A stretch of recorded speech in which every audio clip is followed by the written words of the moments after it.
Hello and welcome. This is Peter Palmiotti of Human Art Studio, and this is episode 64, I think. I forget. um, if you're new here, please subscribe, like and comment and all that stuff. Obviously, if you're joining us in the chat, then you'll be able to talk with us as we go. What I guess a couple things off the top. Number one, I've been saying this a while now. I'm sort of working on my studio, and I want to go minimalistic and get everything really ultra organized. So I'm looking to start posting a lot of comic pages and random artwork I have on Facebook, and Twitter is the easiest thing for me. And I'm going to sell stuff super cheap. So if you're interested in purchasing something, you can check me out there. Peter Palmiotti in all my URLs. And I got links below in the video description. That's number one. If you want to further support me, become a patron. I'm going to be doing at least a weekly update on my Patreon because I've been ignoring it too long.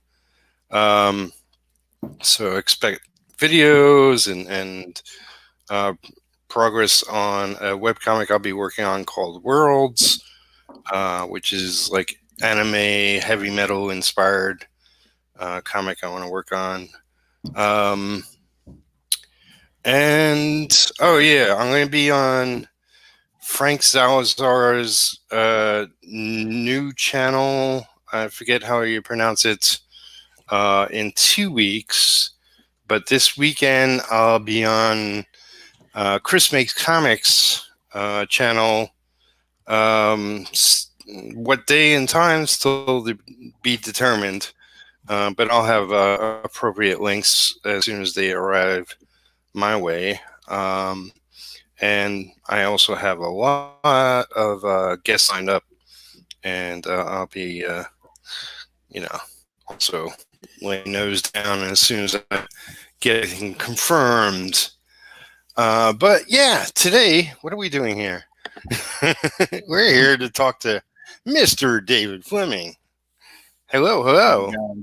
How's it going, guys? That is me, Mr. David Fleming. I am the other hands in the picture. Yes.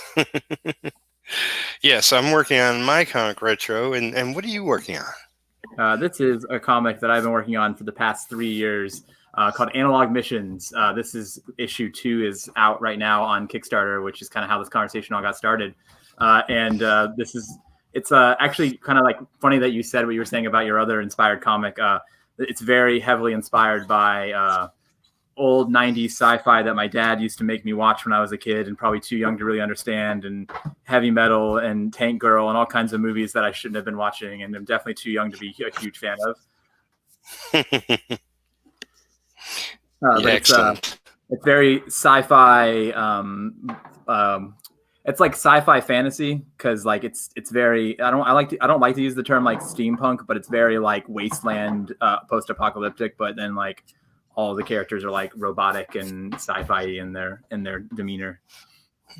Yeah, and it's a gorgeous looking book. I got the first issue.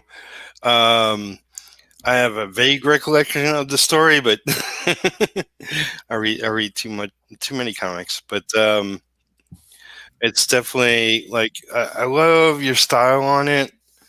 It reminds me a lot of different things, but I mean, you can say what inspired you and your style. So I actually really like to talk about that because I mean it's ever evolving, as you know, being an artist. One day you feel like you're this thing, and then you wake up and you watch something where you're like, oh my gosh, like this visual, this aesthetic, I need to capture this, like, and then you just are always changing a little bit. But it's definitely I grew up reading like just very traditional, like what you would call just superhero comics. and stuff like that. Like we used to always go to the used bookstore with my dad, and he would read his like random sci-fi Dune novels, and we would get stuck in the kids section, which is like a funny thing. I was talking about my friend about this the other day, and it's like I don't think this exists anymore. But you used to go to the kids section of the used bookstore, and it was just like this nook where they would just like dump comic books so your kids would read them while you like could shop. And I just always remember, like, I never read like a full thing of anything. It was always just like random issues of all kinds of random stuff. And then finally, my dad realized like we loved comics and started taking us to the comic store and like actually picking up issues. But like, yeah, I mean, I was going to say like our local library, which is, you know, it's not open right now, but they have a section of comics, and it's a lot of anime. But like you said, it's a lot of random stuff. So that's like, if you want that experience, that's where you can get it, probably in libraries. Right, which I imagine parents nowadays like wanting to go to the library and doing their research or looking up their books or whatever, and just being like, "Here, read these mangas. I don't know what they're about, but like, leave me alone. Let me do my thing." But yeah, eventually it did. He realized that like it turned into a thing for us, and he used to take us to the actual comic shop and like buy us certain issues of things, and so like a lot of that, it was inspired by like that inspiration of like that kind of comic book. And there's a lot of other inspirations too, but it like made me as a kid like want to make stories. And everybody probably has a pretty similar, like, who makes comic books when they get older, like story like that. Like I was never good at drawing, but I always wanted to be good at drawing, and I was always trying to make something rad and could never really get my hands on it. And I even like ended up trying all kinds of avenues, like when like it didn't feel like it didn't work for me as a kid, like making comics. It was like I tried to make like claymations, and I tried to make little stop motion things, but it was just like this need to tell like a story, because I was always wrapped up in like just the worlds and all the crazy stuff that I was like reading. It was like just like I wanted to make one of those worlds. I wanted to write the rules, and I wanted to tell a really cool story, you know? Yeah. And then that's there's a delay, you know. We'll it's all just good. talk over each other. That's a lot of like, you know, I grew up with 3 older brothers, and before internet, and you know, we had a Super 8 camera, and they filmed movies, and they did claymation, animations. So took all our GI Joes out to the backyard and blew them out to make a movie. Oh yeah, I remember that one too. Like trying to take little clips of like my toys and trying to make a story out of them and stuff. Oh yeah, definitely went through that phase as well. It all eventually. I feel like this is a long-winded way of answering your question, but it's just so hard to answer the like what inspires me and my style and stuff. But eventually, we accidentally rented Nausicaa and Valley of the Wind from the dollar video store. Right. And that like just blew my mind. And that's when I found out about like anime and manga, and that there was like a whole other side to comics. And I was probably a little bit older then. I was probably closer to getting out of like elementary school into middle school. And that was it for me. Like I became a huge, like that typical middle school, just like wrapped up in manga and anime kind of nerd. And then like, so then when I got older and really got myself back into drawing and like attach myself back to that world, I was like stuck between 2 worlds of loving that style and loving the stories and the style of like the traditional sort of like Marvel kind of comics. Right. And so when I made this book, it became this love child of those 2 things. That's awesome. You know, for those that don't know, I mean, you know, me and David, we spoke before. We even had Scott O'Green with us way back when. I've been on, you know, both of your channels, and you've been on mine. So I'm really curious what's happening, like, because you're still using I Rather Be Drawing, like the logo and the brand. And I know you haven't like been YouTubing with it, but like collectively, what are you guys doing together with it, or are you doing anything together with it? So I feel like you can probably relate, and a lot of people can, but quarantine life, pandemic life kind of hit us pretty hard, just in terms of just like, which is funny because you would really think that like getting stuck at home would make it easier to start podcasting and doing all that kind of stuff. But I got so in a funk and wrapped up in family and just all kinds of other stuff that we did just kind of have to take a break from that, because it was just like, it was getting hard to just like every night commit to that and all that, or every week commit to that and all that kind of stuff. And a lot of other things happened that started taking up my time. I'm a high school art teacher. Like that's my full-time job. And this is what I do on the side. And school was virtual. And there was a whole lot of weird stuff that was like making me work a lot more and taking my focus away.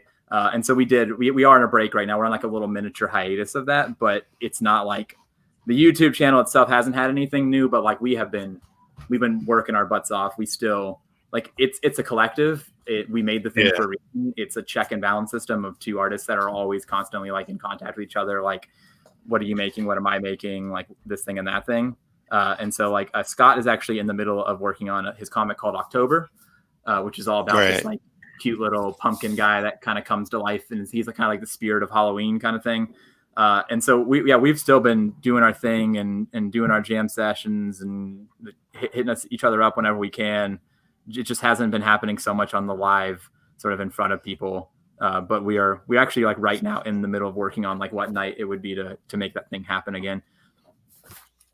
Cool. Yeah, I actually checked in with Scott, and he says he's working late with his day job, and but you know, for anybody here that wants to go check them out, both of them out later, if Scott can make it, you'll be on Scott Circlin's show. Yeah, that's correct. Yeah, it was actually really funny. It was like right after you had invited me on here, and I was like, yeah, I'm definitely free that night. Like then he backed and he hit me up and he was like, hey, by the way, we're looking for guests. Like, want to jump on our show? And I was like, oh shoot. And then he was like, oh, but then like I'm so bad at time changes. Like I'm Central and you're Eastern and they're Pacific, and I was just like, oh my gosh, hold on, I need to figure this out. Yeah, it's funny. I saw it.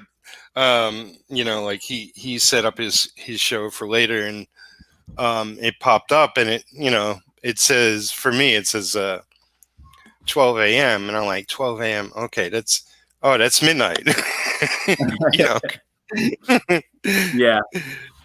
Yeah, it's 11 o'clock for me even, and that's way past my bedtime. I was like, I'm actually literally sitting here drinking coffee, and I would never be drinking coffee this late at night, but I'm like, I got a long one ahead of me. Yeah. So we have Abe Sapien in the chat. Hey, y'all. Hey, Abe. Hey, what's going on, Abe? So yeah, the I'd rather be drawing thing is it's a weird thing, and you probably get this feeling of like you stop posting on social media for just a minute because you got to take a break and just take care of yourself, and then everyone's like, oh, I hope they're still doing their thing, you know, and you're like, yeah, no, I'm never gonna quit drawing. Like I'm never gonna stop doing my thing. Like we just need to stop posting for a minute. Like, we're just breathing and taking in life for a minute. Like, but we promise we'll be back, dudes. Yeah, I figured as much. I just wanted to check in because she's still using the brand. I mean, you know, definitely like on your Kickstarter page, it's all over there, and on your Instagram and whatnot. Yeah, it kind of it kind of became like our unofficial sort of like publishing label. Like when I say that, like if someone would ask like what it's published by, you know, it's like the comics are published by I'd Rather Be Drawing. That's kind of what we decided, is like, because then it becomes a thing where, I mean, you know, we're fairly new to it. Our whole thing is to learn by doing, and like this is only my second real like I'm gonna publish it book. But we just imagine eventually we have that catalog where like we are our own little publisher, and we have all these fun stories and books that we created and made together. Yeah, no, definitely. I meant to actually do this earlier, but I mean, we basically started not long ago. If you want to show off your campaign, there's a share button below. I don't know if you ever used StreamYard. I have actually. Right before we stopped doing the thing, we were actually. It was actually right when. You probably remember this, but it was like you used to be able to use Google Hangouts, and it used to work seamlessly with YouTube, and then it was just all of a sudden just didn't anymore. Yeah, and then, totally. we were using StreamYard to kind of figure it out. This is an awesome program. When you sent me the link, I was like, oh, awesome. I'm so glad he uses this. Yeah, it's like, it's even like with my internet and my PC, it's not the strongest signal. And with StreamYard, that's not a problem. You know, if I tried to do it directly, it wouldn't work at all. Okay, so I actually had this popped up. So let's see. You do this. I've only ever done this with me as the. Oh, okay, it looks the same. There it goes. Hey, did it just pop on in? Yeah. Let me click on that. Yeah. So this is the campaign. Yeah, we are doing really well. I'm really stoked about it. We're only 5 days in, and yeah, we're at 71%, and I'm super stoked about that because like that's the track. That's kind of exactly where I was hoping to be and wanting to be at this point to kind of make myself happy with this all and like be like, yeah, we got this. Let's do this thing. But yeah, the project is got little clips, everything. I mean, it's your standard Kickstarter thing with all the good stuff that you want to know. I don't want to read too much of it and bore you, but I do want to show you rad pictures. Like whenever I make the mock-up, I don't know if you've done that yet, but when you make the mock-up, it is the most satisfying thing ever to see your book kind of in its like form like that. You're really good at layout and design, and I'm really impressed that, you know, like not only your Kickstarter page, but even just your basic posts on Instagram. Everything's so pretty and neat. And yeah, I'm an aesthetic kind of guy. Like I wish sometimes I wasn't, because I'm not gonna lie, extra time goes into. I mean, I'm really stoked you say that. And I'm like glad to hear that it shows, because I am that kind of guy who like whenever you see me post something where there was probably 3 different versions of that post that I like sat there the night before. Which one of these is the cool? Like, which one do I post? What's fitting in here? Because it's just like one of those things I've always loved, and you probably seen it in the book even. Like design is one of those things that I always have in mind of like, what's the look, what's the feel, like even the between the pages of the book and between the chapters and the chapter breaks. I like there's all this kind of stuff that I put thought into that, like when it comes to life, it's so satisfying.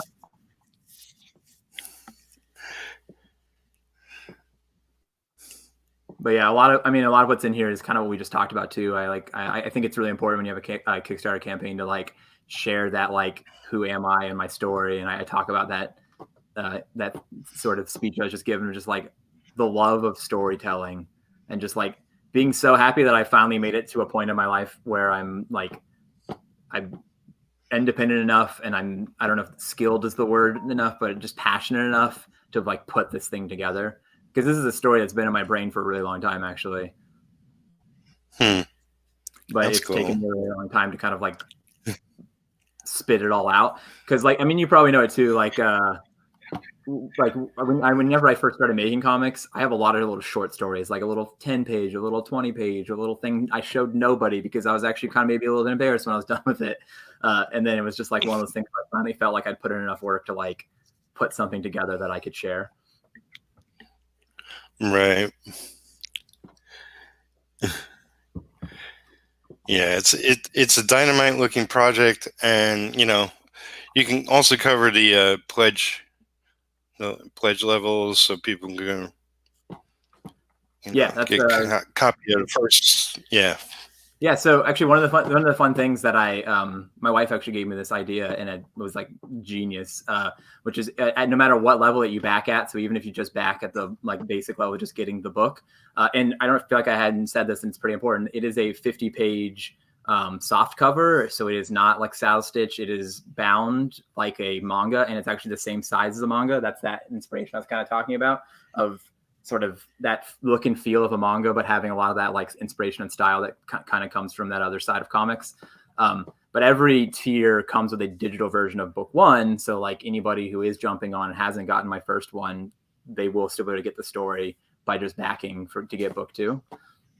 But then from there, then it's get both of them physical copies. I have a pretty limited number left from last year's. So like pretty much like what I have in here there's 31 left. Like that is all I have left of last year's print run. And I'd be really stoked to like have to reprint that. And then the classic, my favorite, actually the one I usually back when I back a Kickstarter, which is getting to put your name sort of in the project. I love that tier of being able to make yourself kind of a part of the project. And then, then both of them together. And then my favorite thing ever, which this is a mock-up that I made myself, and I'm actually supposed to be getting the actual proof in sometime this weekend, hopefully by Monday. It's called an acrylic standee, and it is an actual 6-inch tall, like freestanding, like it pokes into a little stand, and it actually has 2 layers just like this with the analog emissions behind it, but it's made of acrylic, and it has like this print, like printed like transparently on the acrylic. That's awesome. Yeah, I other comic artists that I follow on Instagram had one made of his like main character just as like a cool promotional item, and I was like, where did you get those made? Because that is awesome. Like, I don't even care if anybody backs this. I want one of these to put on my table and to like when I'm at a convention, I want this little thing to stand in front of my little setup. Like, but yeah, I have already had a couple people back at that level, so I'm really excited to get those printed and to be able to like get those out there in the world. But it's such a cool idea because me and another comic artist also that I'm really close with and I bounce ideas off. His name is Chris Rao. He's Chris Rao Art on Instagram. Yeah, we have always wanted, like, one of our dreams is to figure out how to get like an actual action figure, like statuette kind of thing made of our characters, because it's like such a cool idea of that collectible. And I do feel like this is just kind of like one step towards that.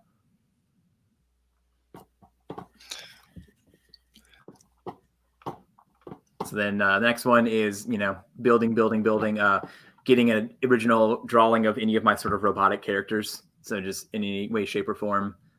Fans of the book have already like messaged me and been like, I want this specific character, but it's like that thing where it's like, you're just going to get that rad original drawing from me on top of everything. And then I always have that big boy tier for anybody who just like really wants to go for it. And I've made like a limited edition print that I'm going to only do print runs for the Kickstarter, where I've turned this into a black and white, like big poster print. And then you get one of my original inked pages as well on top of everything else. And that is kind of it. All is a rundown. Sweet. Yeah, that's analog. My baby. So do you know how long this is going to go? How many books you're looking at? So the series itself is actually split into 6 books. This first arc or first run is going to be 3 books. So the next book that I do will kind of finish off what I would call the first story arc. And then this is one of those things where I also have, it's kind of one of those, and you probably know this too, like you just make it because you make it, but then eventually it's made and you're like, oh, it's time to share this. Like, let's see if there's interest in this story kind of thing. And after the first one funded the way it did, I was like, oh, okay, there's people who care and want to see this and want to hear this. So let's go, let's make this happen. And so I have it planned out where even after the first 3 books, like it's going to be a satisfying like story. And then my dream would be to do the next 3 books and to really complete the story, because after I do 3 books, the plan is to collect those. So they're 50 pages a piece. And then I would be able to collect those into a 150-page book, maybe like upsize it a little bit, make it a hardback, and put some cool like making of concept, even like do a side story in the back, that kind of thing, and then make the next set of books and kind of do the same thing out of it. So it kind of finally exists as 2 fat like volumes, but like it's going to be 6 50-page books that I do as I kind of release it. Right. That's awesome. I do know, like, not from experience myself, when watching a lot of other campaigns, usually like the second one is the hardest.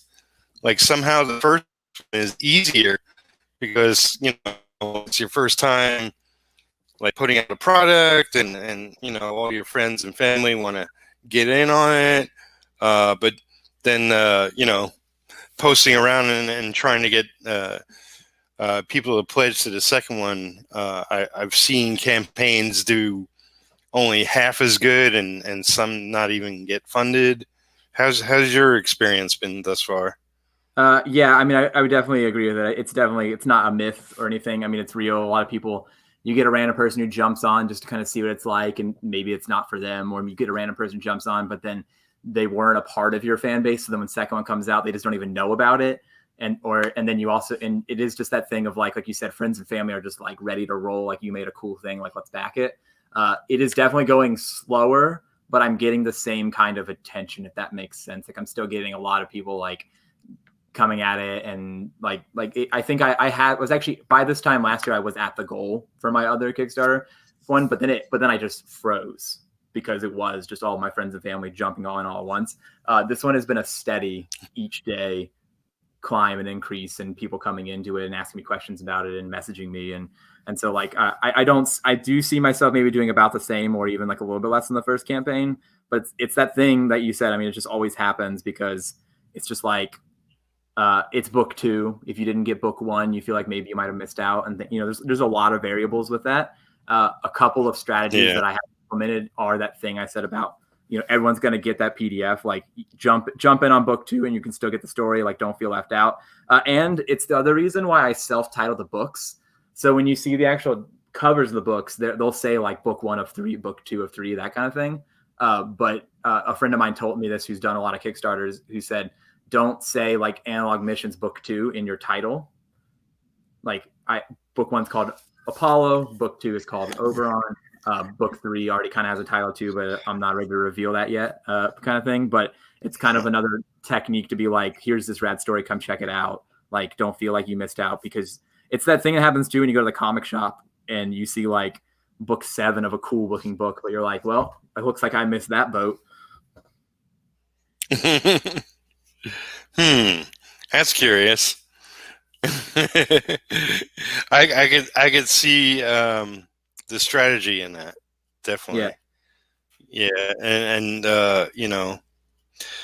collectors like number 1 issues, but personally, I'm tired of 1,000 number 1s. Yeah, and that is too. Like, sometimes you'll get collectors or someone who thinks maybe your thing has promise, and so they jump in or whatever, and just to kind of see what happens with it. But yeah, I mean, it's that thing where you just got to find that group, that fan base, those people who are in for it, and just like, hey guys, it's out. Like check it out if you can.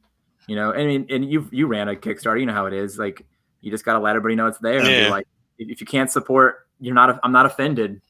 Share it, like it, just make like let people know it exists. Like this is me putting myself out here. So like I honestly, like, it blows my mind that people even just take the time. And I'm saying that in I never imagined myself actually getting here. I had a lot of other people in my life tell me, like, you should start selling your art, you should start making art, you should start taking this seriously. It's always been sort of more like a fun thing for me, and it really has been it has only in the past probably 4 or 5 years actually become a thing that I am putting out there for this purpose of like here's this awesome thing I made, support it, kind of thing. So well, I know, like, since your first campaign, you definitely increased viewers on Instagram. You may not be streaming on YouTube, but you're now on TikTok. Yeah.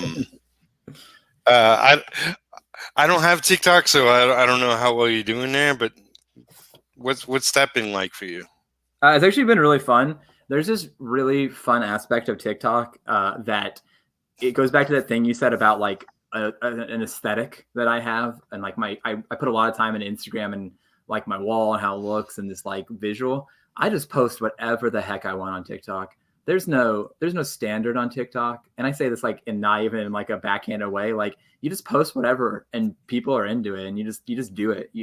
I do a lot of like process shots and videos, and sometimes I just literally post like myself just being ridiculous because that's who I am. And it's like, you know that thing when you're putting yourself out there as an artist, you kind of want to be an artist, but TikTok kind of allows me to kind of also be me and just kind of like just be goofy. Right.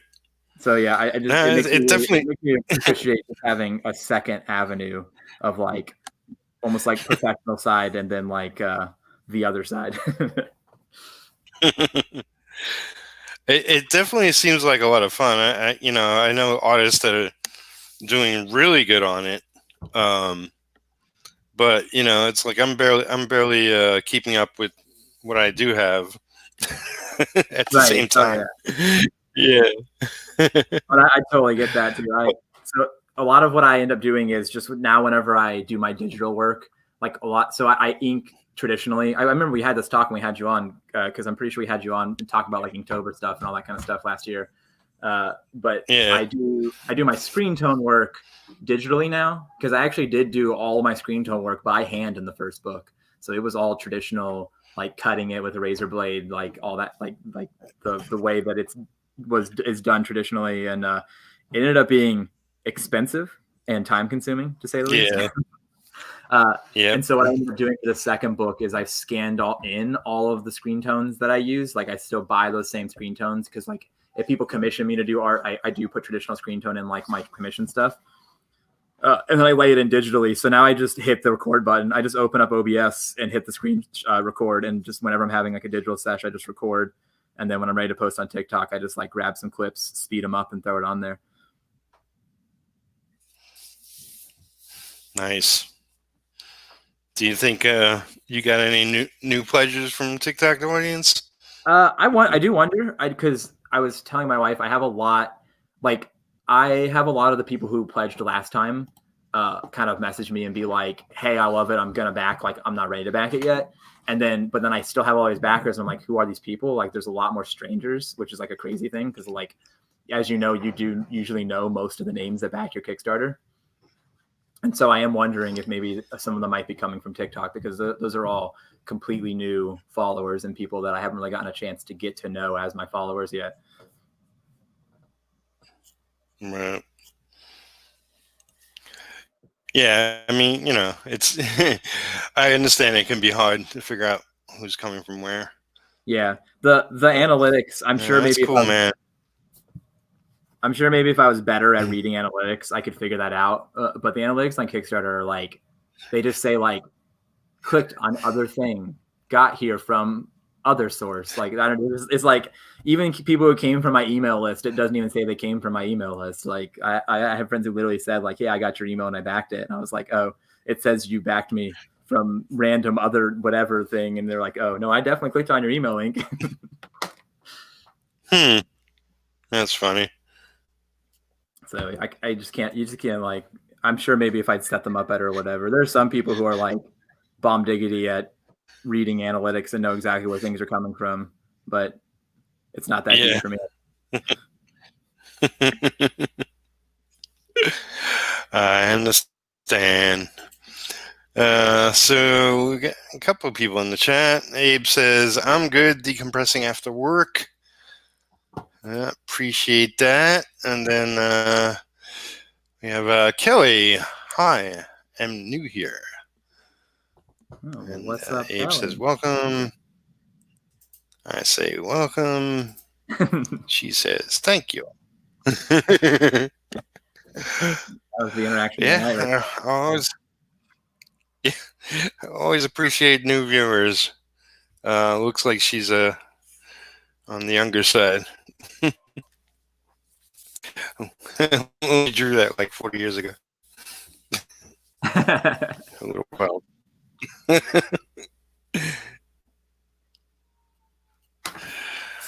So, how is a school been? Like, you been keeping safe? You dealing with new habits over there? Oh, what's that like?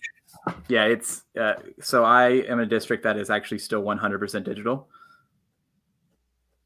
So, okay. Yeah, school is still all virtual. I go into the building because I just couldn't not, like, as you, I mean, it's you think about it just like with your art space. Like if I'm not in my teaching space, I'm not in my teaching zone. So I still go into the building and I do teach from my classroom, because it's just like, I couldn't even imagine it. I mean, when this all happened like when it all went down and like school just like got cut out and we had to finish the semester virtually and I was doing it from home, it was just so distracting. And it was just like, I have two kids. I have a 1.5-year-old and I have a 5-year-old. And it's just like, I don't even know. I wonder if you were hearing them in my mic, but they were just like, right when we started, they were like tackling each other upstairs, like shaking the whole house. And I was like in my head thinking like, that's definitely on the recording. But so, yeah, I go in. They do a bell schedule actually for the students. So even though everything is on Zoom, it's live classes, and I open a Zoom session like a bell schedule. So it's on we do it for 45 minutes on the hour, and then there's 15 minutes between for them to like make sure that they can get connected to the next one and they're not having any like technical problems and all that kind of stuff. And then so from 8 to noon we do classes. And then from like 1 to 3, it's called tutorial time, and it's just me on a Zoom call that they can all access to like come do their homework if they need extra help with it, or like ask me questions, or like everything. It's just kind of like what would be the staying after school to get extra help. I just like am there for them every day for them to come pop in and say, hey, I actually wasn't listening, because I teach high schoolers. What were we actually doing in class? And then I'm like, it's this. And they're like, all right, thanks, bro. And then I'm like, yeah, have a good day, man. But because that's usually the funny thing is they definitely envisioned it, I think, to be more of a revolving, like there maybe 5 kids are hanging out with you and they're just like working or whatever. But it's like they pop in for a minute at the most just to be like, yeah, I clicked that button you said and it didn't work. And you're like, no, this button. And they're like, oh, okay, thanks.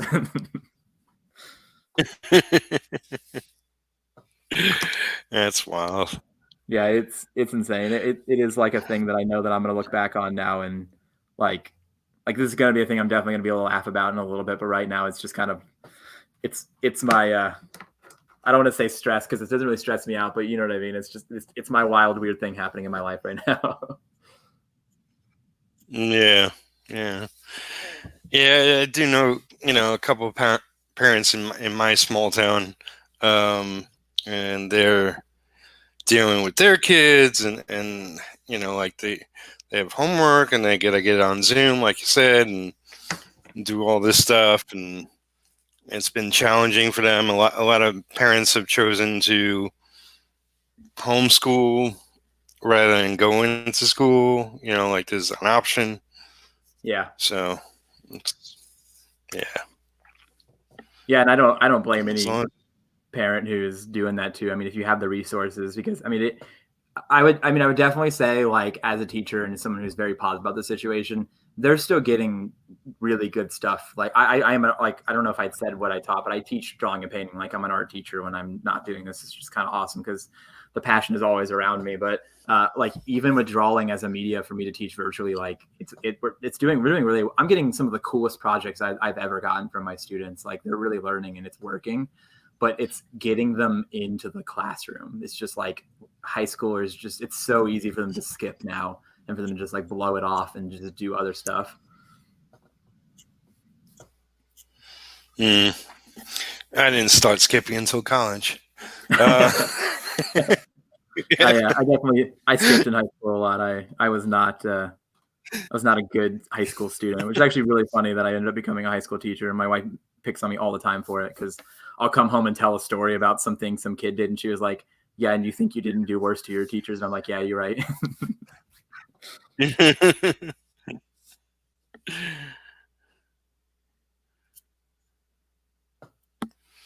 So what else is going on for you nowadays? So I mean that it sums most of it up. I mean, I have all the extra time, which is actually really nice. Tutorial time when the students aren't in there has actually become pretty much when I'm doing my comic inking. So I've been enjoying that studio time. And then just the general stuff. I actually, this is a weird one too, is I have a student teacher this semester too. And I just can't imagine what that experience for her has just been the weirdest thing. Like I can't imagine trying to become a teacher right now. It's got to be a weird world for those students right now. Yeah. Nah, I mean, it's pretty much challenging for everyone across the board. Yeah, exactly. And I mean, even for the students too. Yeah. That's why. I mean, I'm a pretty understanding dude. Like, I stay pretty chill with them too. Like you said, there's a lot of stress for the parents right now too, because some teachers are still just like trying to be a hard ass about it, and you're like, hey, just like give the kid a break, and like maybe they did have a like tech problem and they couldn't like just and they're like, no, due date is due date, blah blah. Your kid is failing because they're horrible. It's just like there's just so much animosity right now between parents and teachers too, because teachers are just like trying to act like it hasn't changed, and it has changed. Like it's changed for all of us. Like we're all trying to adjust to this thing. Yeah, it's like back in the day. It's like a kid would come up to the teacher. My pencil doesn't have a point on it, you know. And, you know, now it's a lot more complicated, but Right. My computer doesn't work. yeah, to just turn it off and on, Yeah, you no, know. I mean, that's half my job right now, man. I am an IT, like, the amount of times I do say that in a day now, like, it's so real. Ms. Fleming, that assignment's not showing. Close your browser, open it back up again, refresh the page. Still not working. Can we just restart your computer? I'll let you back into the Zoom. I won't count you absent. Oh yeah, that worked. Yeah. Yeah, I mean, you know, you mentioned Google Hangouts, which was the popular thing before the new StreamYard and people using OBS and different Yeah. things. You know, lots of people didn't have a clue how to work, how to get on a call, how to work Google Hangouts, how to, you know, I was the IT guy on that, and you know, it's like. It's like I barely know what the hell I'm doing, but you know, I'll help you out. That's how I feel half the time. I'm like, I'm not any more qualified than you, man, but let's figure this out. I mean, like, Yeah. have you tried pushing buttons yet? Because like, maybe you push a button and then like ask me a question. Yeah, that's actually one of those things too that we've been talking about as teachers is just like the struggle that of like students that just like aren't curious enough to just like have tried a solution before they freak out and tell you like it's not working. Yeah, very true.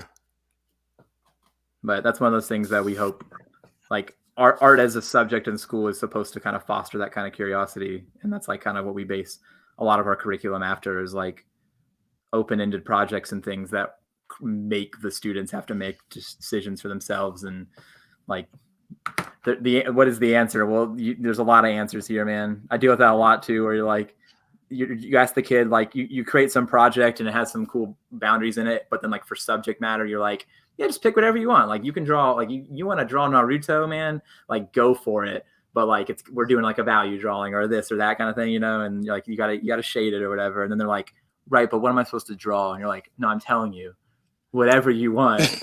You're like, A or A or B, and you're like Z.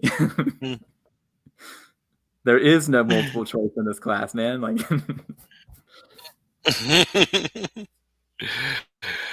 Well, I know as like an artist, the worst thing is having too many choices, too many options. right. You know, because I mean, unless I wake up in the morning with a plan as to what I'm doing that day, then it's like, okay, I have 1,000 things to do. What the hell do I do? You know, and Oh, it that's takes me super real. Yeah. longer, yeah, to figure out what the hell. Yeah. My wife doesn't understand that one too sometimes where she's like, I stress myself out and then I pick up my Switch and I play video games instead. And she's like, I thought you were supposed to draw today. And I'm like, yeah, but I've got this panel and I got this panel. And I said I was going to ink that page, but I actually left that page at school. But I really wanted to ink that page. So now I'm just not going to ink anything. I was so ready to ink that panel.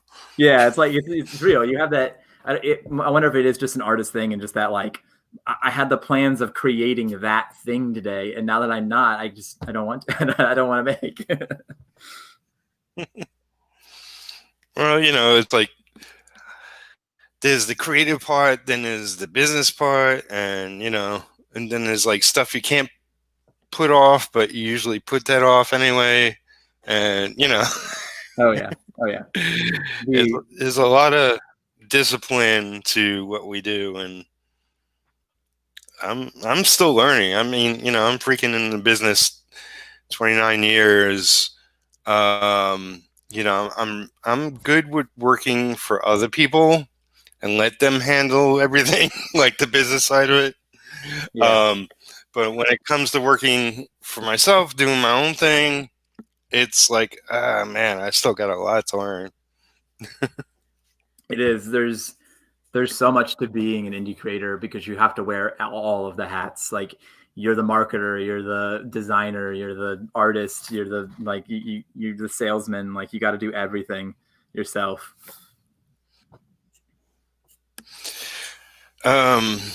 I think I noticed it on your campaign. Correct me if I'm wrong, but Kickstarter has a new option during checkout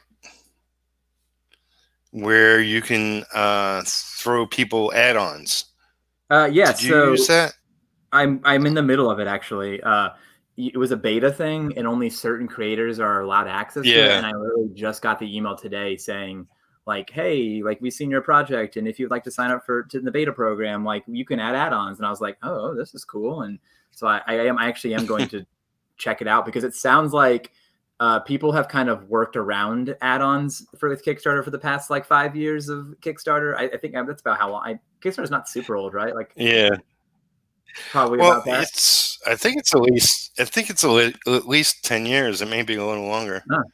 Well, quoted me wrong then. So, but anyways, the a lot of people use like BackerKit and other kind of like workarounds to like kind of add add-ons, but I guess Kickstarter picked up on that. So yeah, I don't know what it actually looks like yet, but I am in the process of signing up to be allowed to, and I'm hoping it's like gonna fix this thing that maybe you even experienced with tiers, where like you making a billion tiers is actually like bad.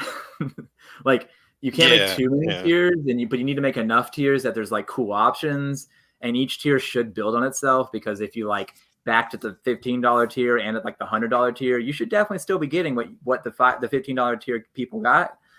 So I'm hoping that the add-ons is more of like so you can just basically say like, this is a product. They don't have to get tier whatever, where it comes with this, and that. If they just want that one thing, if they just want a custom drawing from me and they don't want to go with the custom drawing tier, because I didn't want to make 50 tiers where out of it, that they could just add that. I'm hoping that's what it looks like, because I love that idea. Well, I mean, the reason why I was confused is if you had it, because I did see it recently. It's just another campaign I also pledged to. And what it is what you ordered, and the details of it, and then tax and final price and all that. And then below that is however many add-ons the person is offering just show up as a list. So you can add a T-shirt, a skull cap, whatever, mouse pad, poster, anything like that. You could just add it on. Actual physical items, I guess, for the most part. And this campaign I pledged to, they had like a dozen items. It was like, oh my God, Jesus. It's like, yeah, if I had $1,000, I might order some of this too. But right. Yeah, I try to, I definitely not, it's like not as a judgmental way at all. Cause like you got to do what you got to do. But I feel like sometimes too much swag is like too much. Like sometimes I think people try to add a little bit too much because they want to have all the options, but it's kind of like you said, then you just get overwhelmed and you're like, well, I don't have $1,000 to get a skull cap and a mouse pad and whatever. I'm just trying to support the book, man. Yeah. I mean, it's like, well, I just spent my last time getting your copy of your book. Yeah. But thanks for throwing all that at me. Right. It is cool though. Yeah. I like the idea of it, and from what you're explaining, it does sound like I could probably work a way in where, like if maybe someone just wants to get the acrylic standee with the book, I can make the standee just an add-on that they could just add as like I just think that one thing is super rad. Yeah. No, it's definitely. I got the email too, and I got it. I guess a couple of days ago. It's like, well, I don't have a campaign right now. I probably won't have one soon, but Thanks for the offer. Thanks for making me feel guilty. I should have a campaign right now. No, that's definitely what they were doing. But yeah, it's like, my book. It's been a challenging year. Yeah. I'll get this baby done and into people's hands. Then I could do all that add-on stuff. Right. So I don't know if I'm aware, because it has been a minute since I backed it, and I don't remember all the details of the campaign. Yeah. Is this a standalone thing? Like, we're gonna get a full story from just the one bit of it? No, this will be an ongoing series. So yeah, I mean, hey, Crimson Owl Comics, what's up, everybody? So Retro is an ongoing superhero story. The big ultimate plan is that I'll have 8 books. I'll have 7 different characters, and then the 8th book will be a team book. You can read, any title alone, or you can collect them all, and it's going to take me quite a while to get to all the books. Because it's the first character I ever created. I created him in my late teens, and I just developed him throughout the years. So he's my baby, and it's the book I want to, start my company with, essentially. And while I have a penciler for the first issue, I'll be taking over everything with the second issue. So Rich Fuchsia penciled this issue, and I'll be writing, penciling, and inking issue 2 on, possibly coloring too. I got a colorist for this book, but I might color it from issue 2 on. So bless you. I just turned to find one of my rulers and I knocked it off my table.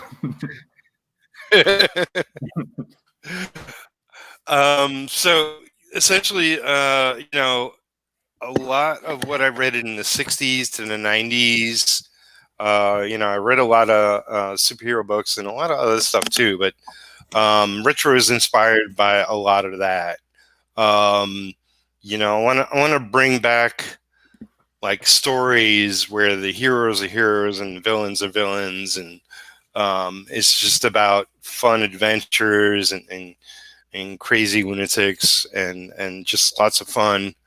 There will be ongoing elements in the stories, but I don't want to have like a 30 chapter story, that weaves in and out of different books and blah, blah, blah. I'm not going to have an event every year like Marvel and DC. It's like there's things I'm going to do and things I'm going to avoid.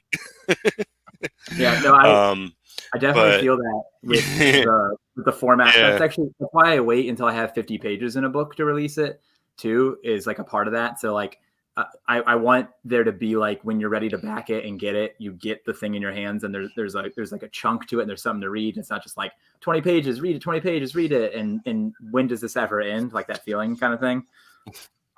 Yeah, because I totally agree with that feeling of one too many like epic adventures that feel like they just never end. And will I ever actually get this like conclusion from this creator? Yeah. So yeah, I mean, issue 1 is a complete story. That there's little streams of other stories in it, but it's a middle end. I mean, essentially he's a meta-human, because we're not allowed to use superhero.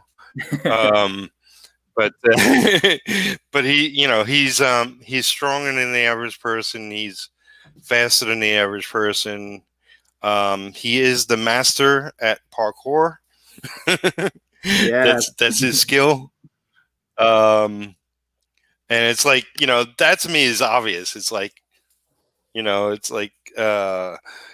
if you look at Captain America, or you look at Daredevil, or you look at Spider-Man, they're all sort of, skilled at parkour.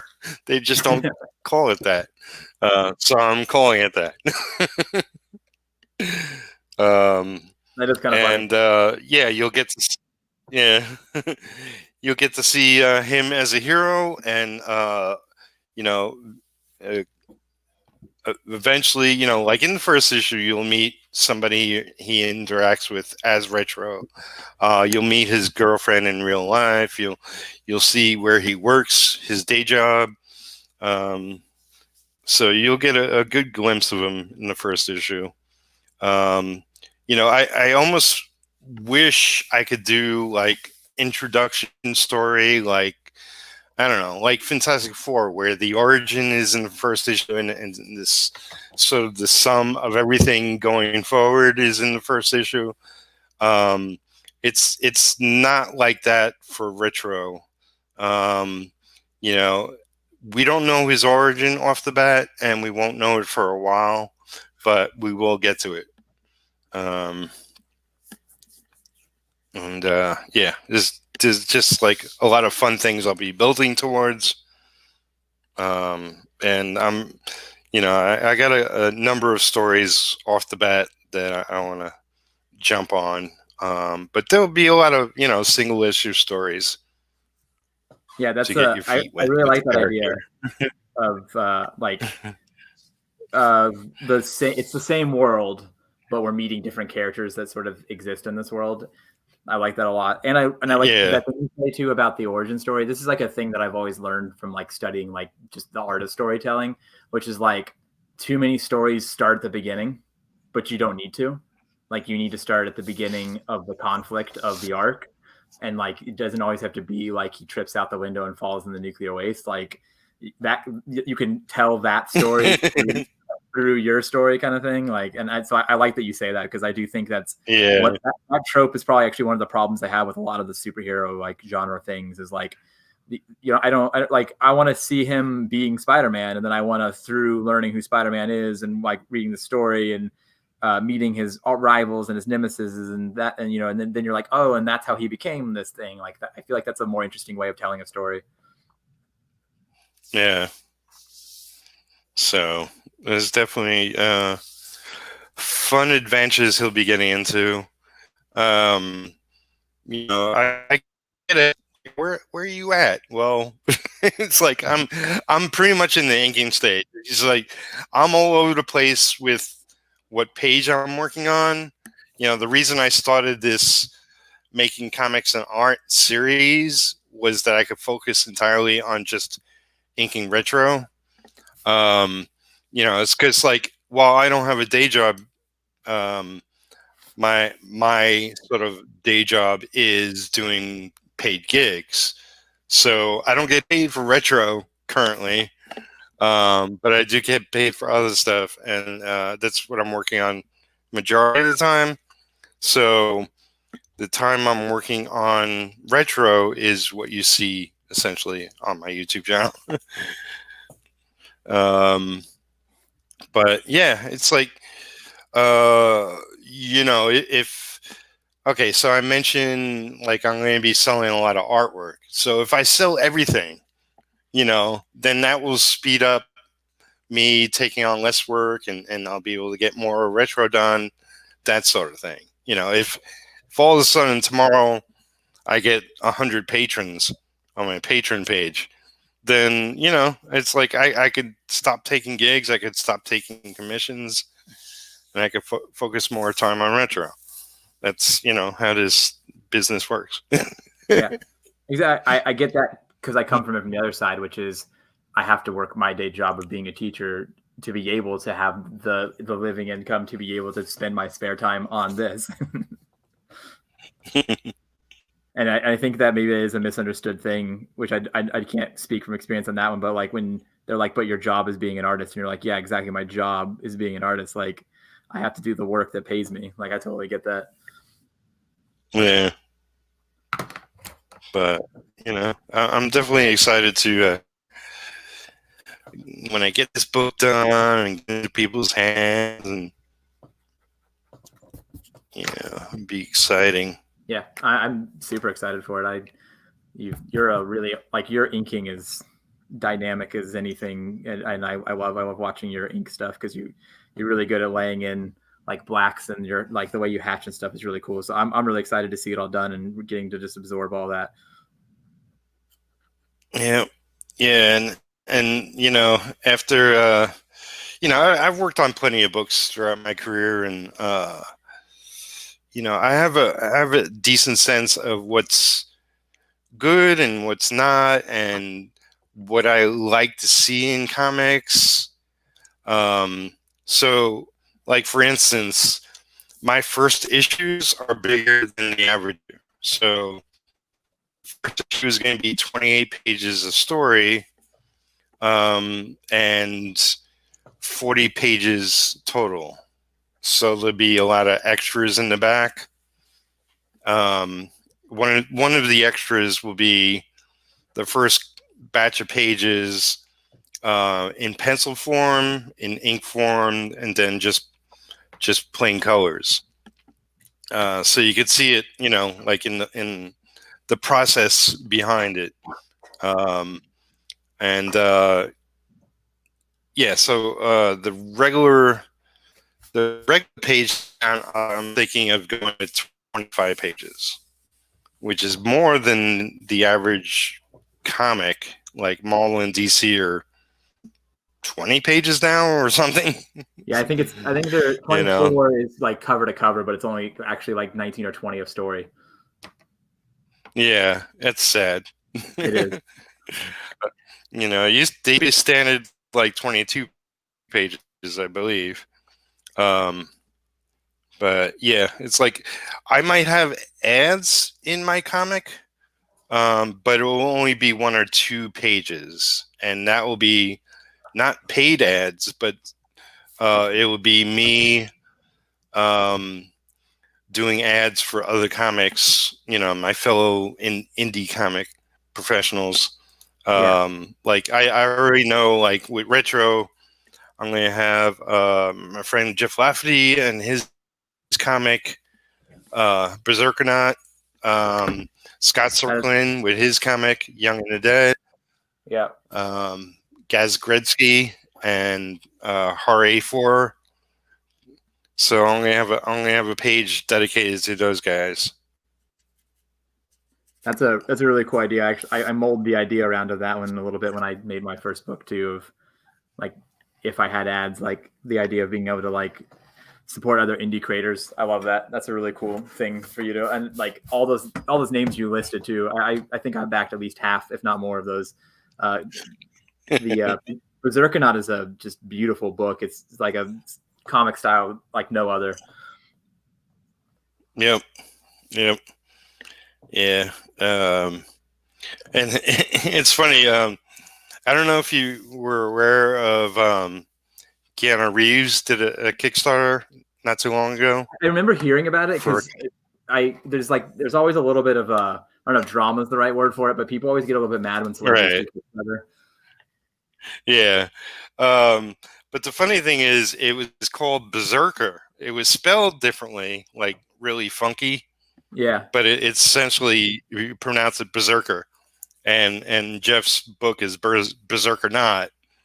So I had Jeff on not too long ago, and on the cover, I put Jeff Lafferty's and Berserkernaut with his logo. And then below that, I had a picture of Keanu's character, Berserker, and then I put Berserker and then not N-O-T. That's good. I love that. And I asked Jeff beforehand, I was like, does this offend you, or you think it's funny? He's like, it's cool. I was like worried. Right. But it's like this is giving me the laugh, but I want to make sure I'm doing this right. Yeah. I mean, I saw that campaign, and the second I realized it was Berserker, I was like, holy cow, Berserkernaut.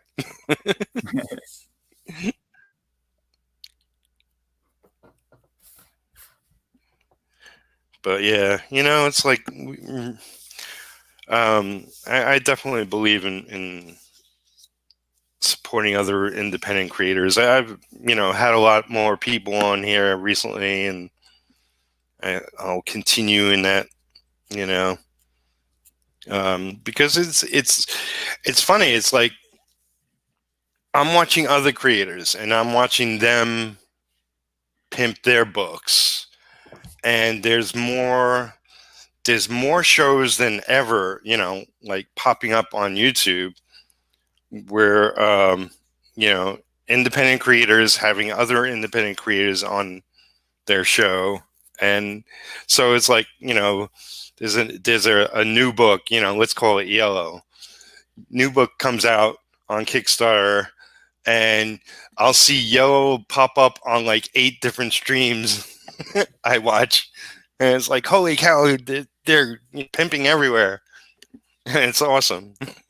Yeah, it is. It's really. I mean, Yeah. it was just like we were kind of joking about right when we got on here too. Like, I got invited to 2 shows tonight. Like, and all of a sudden I was like, hey, I need to find some dudes who I know, because like you said, I was like, yeah, I think I know some dudes who do that thing. And then you invited me. I was like, oh yeah, he's been doing retro. And then Scott was like, yeah, come on. Artcast was like, yeah, let's do this. Like, it's awesome. It's really cool that there's so many, because it is like these shows support the other indie creators. So it's like you're always getting the taste of indie from the other indie creators, and I love that. It's a great community.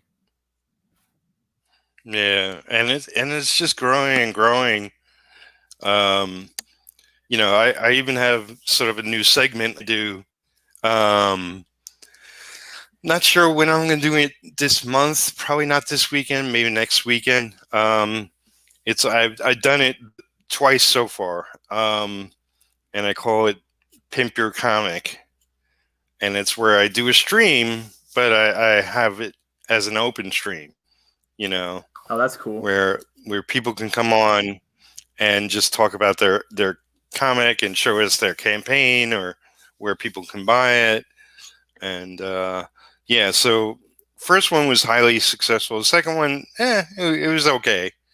But if I do it more and more, like it was originally something I did on Facebook, like because I have 5,000 close personal friends on Facebook. I do a Pimp Your Comic post on Facebook, and it, literally 1,000 people post their comics and links and everything. I was like, I wonder if that can work on YouTube. Yeah, that's what And I think. it's like, you, so that. Did you post it in that the creator own group? Yeah, definitely. Yeah, I think I'd seen you post. So I was curious about what it was, because I remember I almost hit you up and I saw, like, I was like, oh, this is a cool little thing. I love that. I love just it is. It's just like as soon as you see one dude, you're like, yeah, man, like I'll share your thing, I'll post your thing. Like, let's do this. Let's make the world see all the cool little books that exist out there. Yeah, I mean, it's kind of a dangerous thing because it's like a lot of these people I don't know. Right. But I'm willing to take the risk. It's true. Yeah. Unlike Google Hangouts, where random people seem to show up that you really had no control over. At least with StreamYard, you can kick them off. That's funny. I don't think I realized that. I don't think that ever happened to me and Scott. I didn't. If anybody got the link, they could just jump in, basically.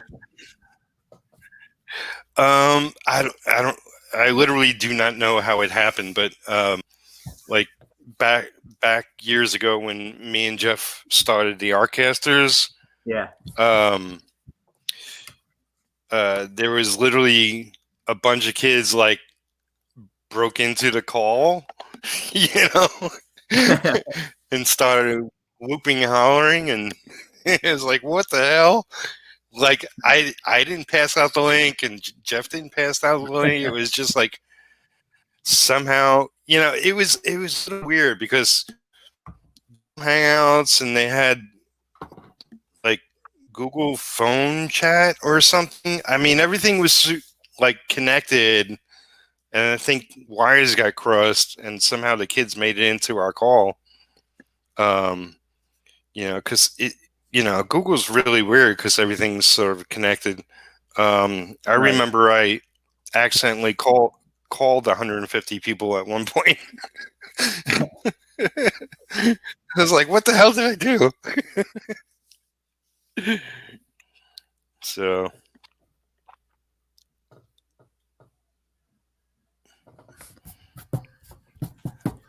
Well, I have to say, this has been very productive for me. I do miss this. We talked about the I'd rather be drawing thing at the beginning, and I missed that one night in the week when I used to just sit down with Scott all the time too and do that. Like I forgot how productive you are when you're just like chatting about it all and just in a zone making awesome art. Yep.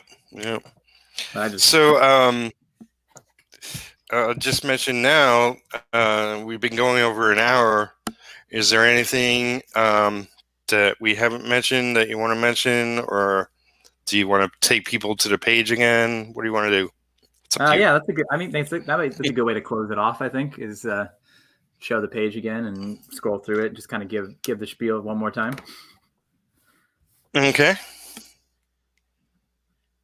Is it coming out?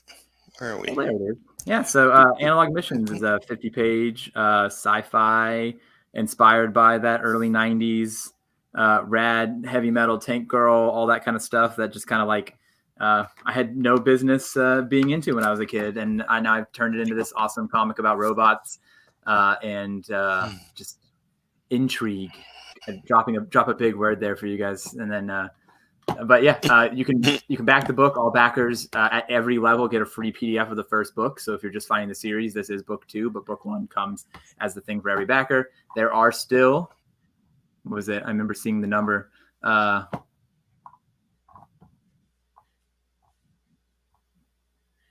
think it's 20, looks like 25 of the first book still left to be able to get the actual hard copy from my first run of that.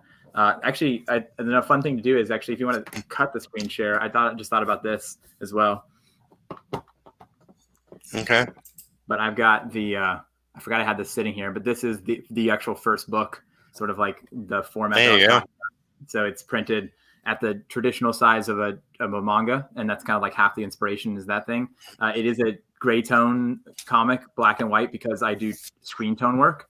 The whole first book, like we talked about earlier, is all done super traditionally. Like it's all done with actual lay-ins with a little bit of like digital touch up, like texture and stuff. But the whole second book is a digital version of scan-ins of the traditional one. So it still has this exact same look and feel. Actually, I won't even say exact same look and feel.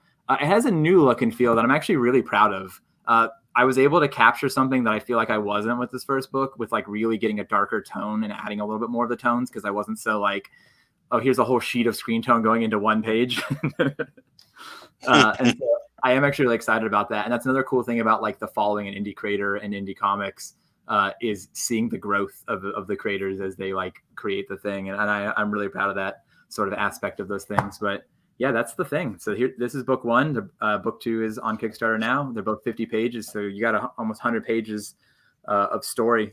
And it's something awesome that I hope you guys check out. And if you want to continue this party, I'm going to get off and decompress for a minute. But in a couple hours, I'll be on Artcasters with Scott. That's right. That you dropped, kind of doing this all over again. And I'll also have my partner, Scott Green, of I'd Rather Be Drawing, which is kind of that thing that we were just talking about. That's the publishing label, the kind of collective that me and Scott Green kind of created. So, yeah. And it's definitely a very cool book, and you should go pick it up. I put a lot of David's links below. If I missed anything, you can hit me up, and I'll put more links down there. But it definitely has a campaign for people can go check it out, share it around, all that jazz. Pledge to it, of course. But thanks everybody who showed up today. A lot more people will probably be watching this later, and go check out David's comic and tell your friends, tell your mom, and I'll be here again probably in a couple days. I'll find out when on the weekend I'll be with Chris Makes Comics, and that will be a fun hangout with him. And yeah, I've just been super busy. A lot of scanning today. I want to throw out as much paper as possible. Trying to clean up my studio. But yeah, have a great night, everybody. Talk to you again soon. Take care. Be well.